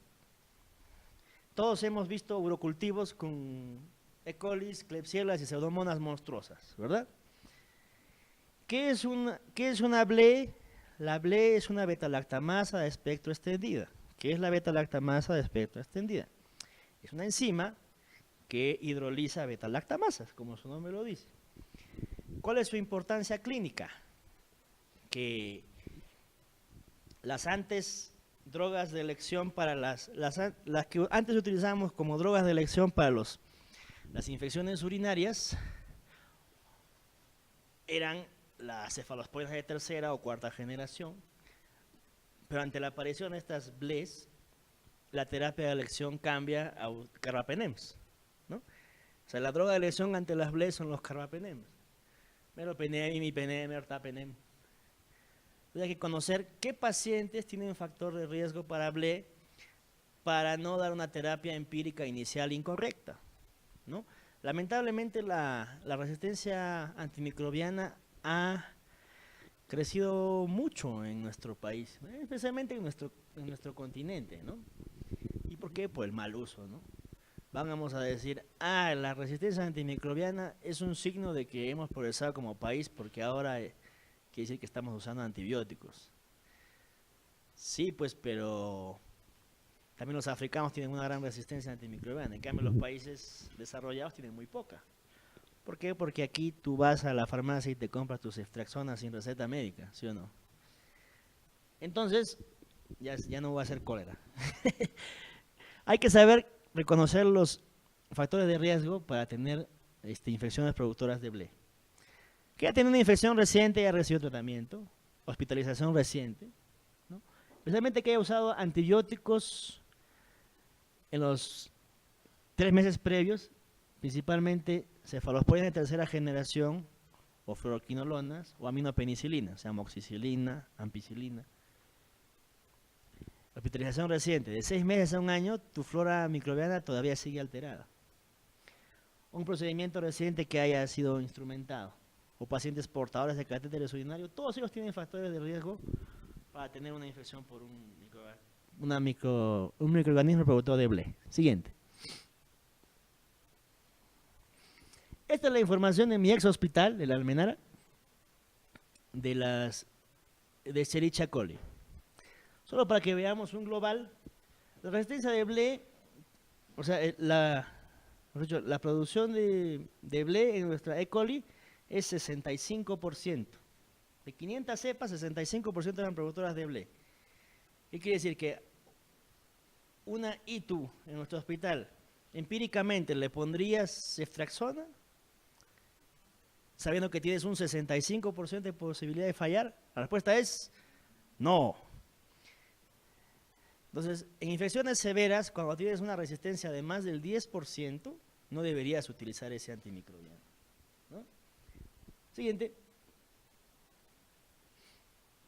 Klebsiella. La porcentaje de BLE, 76%, casi 80% de BLE en Klebsiella, imagínense. Siguiente. Siguiente. Siguiente. Next. Ya.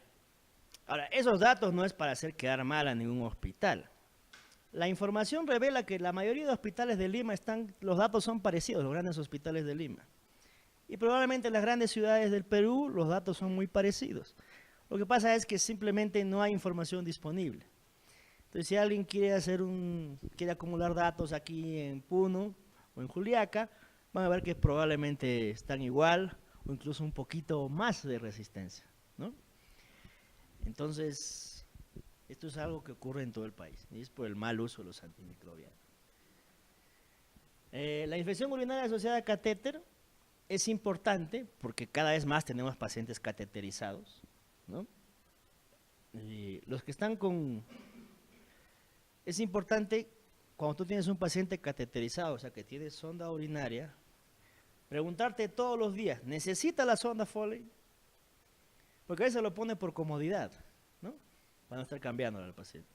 Y en realidad tiene ciertas indicaciones, ¿no? Básicamente es pacientes que tienen, que han sido recientemente operados en una cirugía urológica que hay sangrado importante, macroscópico, o pacientes que tienen una obstrucción en la vía urinaria baja, o pacientes que están una indicación menos clara es pacientes que están cercanos al final de la vida, ¿no?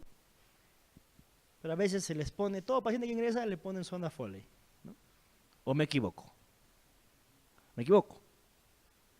¿No? Ah, ya. Siguiente. Siguiente.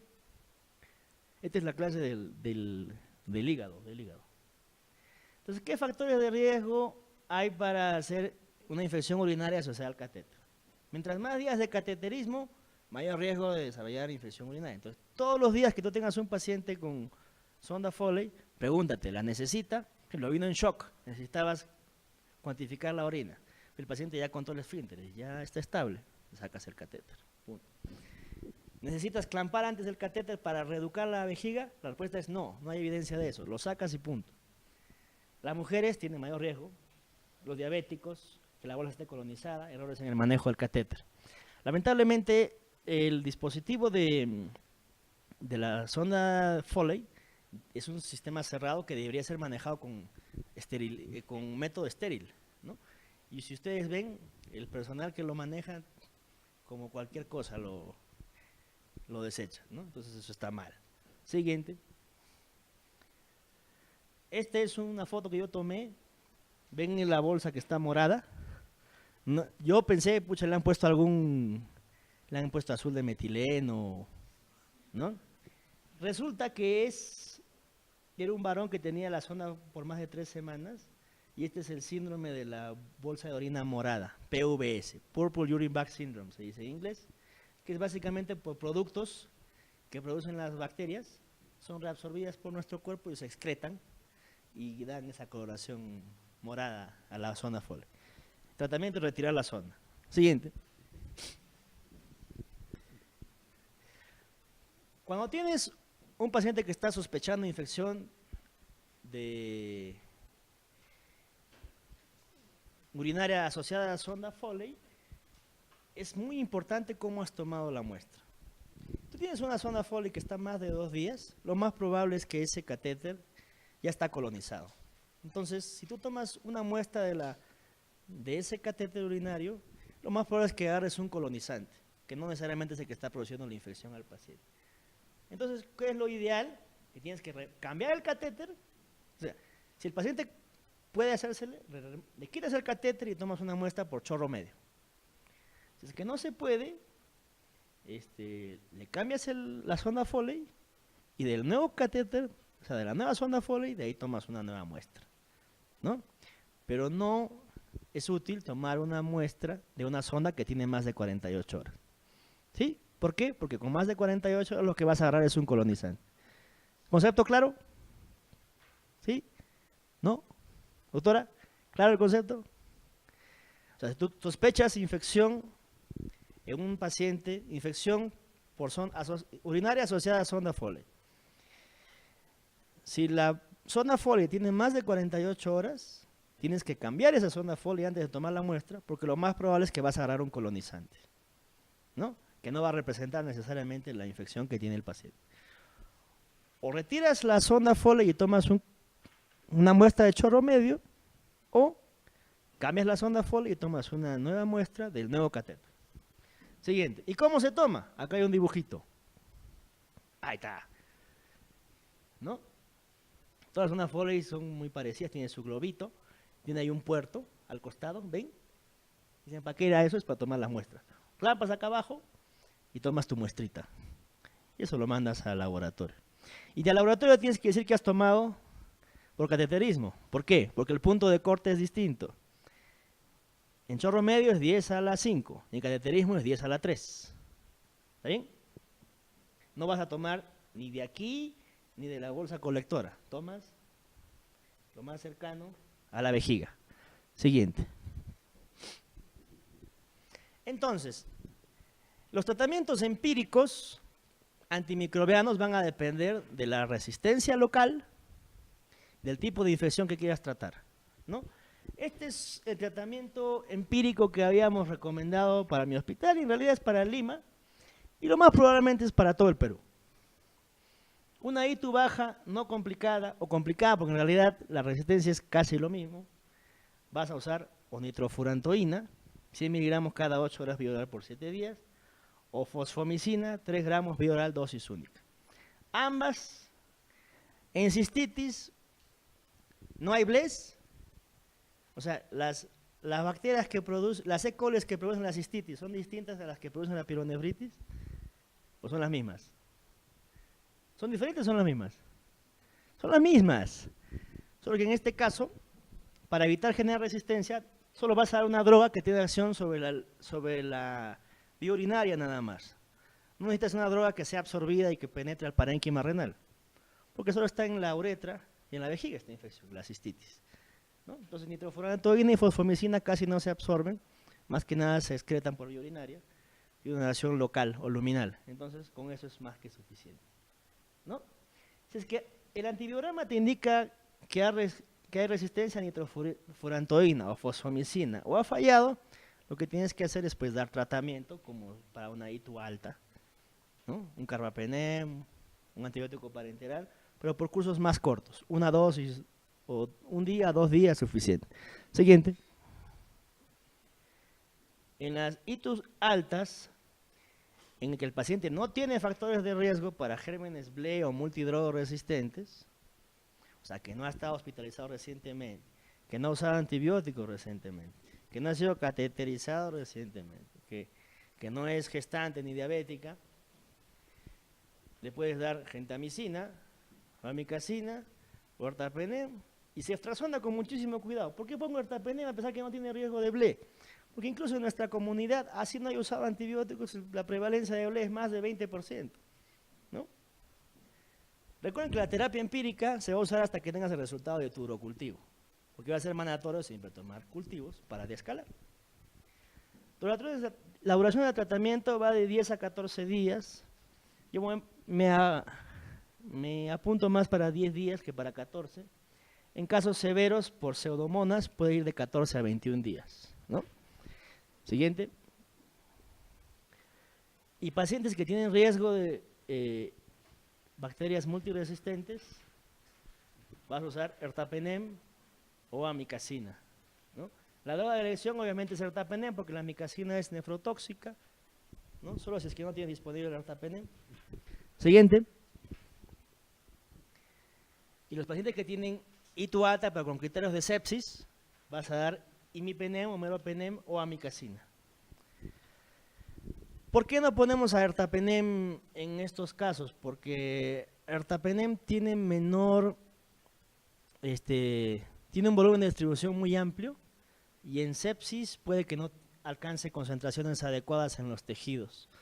Por eso se requiere dar un carbapenem mayor, que es meropenem o imipenem en caso de sepsis. Siguiente. Y obviamente ajustas, porque todo lo que les estoy diciendo es terapia empírica, ajustas con los resultados de tus cultivos. Siguiente. Nos pasamos a neumonía intrahospitalaria. La neumonía intrahospitalaria es un diagnóstico gestáltico, ¿no? Que involucra cuadro clínico, imagenológico y laboratorial. Como ven, la presencia de una nueva fiebre, leucocitosis, un nuevo esputo purulento y disminución en la oxigenación, una sensibilidad de 69% y una especificidad de 75%, no es muy buena, ¿no? Por eso es que le agregamos, siguiente, un nuevo infiltrado. Sabemos que el gol estándar es el nuevo infiltrado, pero si es que en la placa no se ve muy bien, porque generalmente las neumonías intrahospitalarias en pacientes adultos son pacientes que tienen comorbilidades, ¿no? Además de tener, la neumonía puede que tengan un componente de falla cardíaca o falla renal. Si es que tu diagnóstico es dudoso en la radiografía de tórax convencional, puedes usar la tomografía pulmonar, ¿no? Todo paciente con taquipnia, con una frecuencia respiratoria más de 20, el diagnóstico de neumonía intrahospitalaria tiene que estar dentro de los diferenciales. ¿Por qué? Regresemos. No, regresamos. Porque solo tiene una sensibilidad de 69%, ¿no? Entonces, la infección y la neumonía intrahospitalaria puede ser mortal. Entonces, si tú tienes una taquipnia no explicada, siempre tienes que pensar en neumonía intrahospitalaria. Siguiente. Lo mismo. ¿Cuáles son los factores de riesgo de gérmenes multiresistentes? Que haya usado antibióticos en los últimos 3 meses, que tenga hospitalización más de 5 días, un inmunocomprometido que esté en shock séptico. Siguiente. Me había olvidado. ¿Cuál es la definición de neumonía intrahospitalaria? Es toda neumonía que se presenta en un paciente hospitalizado que no la venía incubando cuando llegó, ¿no? ¿Entienden? Porque yo me hospitalizo hoy y acá en 3 días me da la neumonía, pero la neumonía yo la venía incubando de mi casa. ¿Es una neumonía intrahospitalaria? No, una neumonía en mi casa, ¿no? Ahora se han puesto puntos de corte, después de 48, después de 72 horas. En realidad es difícil de saber eso porque las bacterias tienen un tiempo de incubación bastante errático. Entonces la mejor definición es un paciente que tiene una neumonía que no ha estado incubando en el momento que se hospitaliza. Y el tratamiento, si bien en la neumonía de la comunidad, el tratamiento, la mayoría de veces no vamos a poder aislar el germen, en menos del 20% de los casos vamos a poder aislar el germen. En la neumonía intrahospitalaria o en la neumonía asociada al ventilador, deberíamos aislar la mayoría de veces. Entonces es importante tomar una buena toma de muestra, ¿no? Decir al paciente que tome una buena muestra de esputo, o hacerle un lavado bronquial alveolar, un esputo inducido, o si usted tiene traqueostomías, tomar una buena muestra de la secreción respiratoria. ¿Para qué? Para poder hacer escalamiento con cultivos, porque sabemos que la resistencia antimicrobiana es muy alta en nuestro país, ¿no? Repito, las enterobacterias productoras de Blea en Lima son como el 50%, Pseudomonas es 60% de resistencia a carbapenem, 80% de MRSA. Entonces, ante esas tasas de resistencia no nos podemos dar el lujo de dar terapia sin tomar cultivos previamente. Siguiente.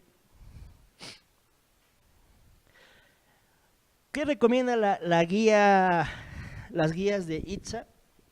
Es obviamente de acuerdo a tu susceptibilidad local. Recomiendo un beta-lactámico con actividad contra pseudomonas, más una droga contra MRSA, siempre y cuando en tu centro o en tu unidad haya mayor de 20% de prevalencia de infecciones por MRSA.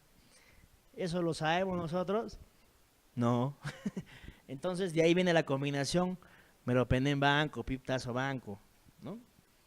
Entonces, ejemplo. ¿Qué drogas conocemos con actividad contra MRSA? Una es vancomicina, ¿sí? Otra, linezolid, ¿no? Hay otras, ¿no? Ceftarolina, daptomicina, ¿no? Y drogas antipseudomónicas, los carbapenems, meropenem, imipenem. ¿Ertapenem tiene actividad contra pseudomonas? No tiene, muy bien. Ertapenem es el único carbapenem que no tiene actividad contra pseudomonas. Y piperacina tazobactam, puedes poner también cefepime. Entonces, haces tu combinación. Piptazo o un carbapenem más, menos, banco o linezolid. Esa es tu terapia empírica hasta que tengas tu gram o tus cultivos que te digan que no hay un cocogram positivo, que te digan qué bicho es el que está implicado y de acuerdo a eso ajustas tu terapia. Siguiente. ¿Cuánto dura la terapia contra neumonía intrahospitalaria? Más o menos dura de 5 a 8 días, no es 14 días como se creían. 5 a 8 días es suficiente para una neumonía intrahospitalaria. Salvo que sea por pseudomonas o el paciente no termine de mejorar clínicamente. Esperamos un par de minutitos.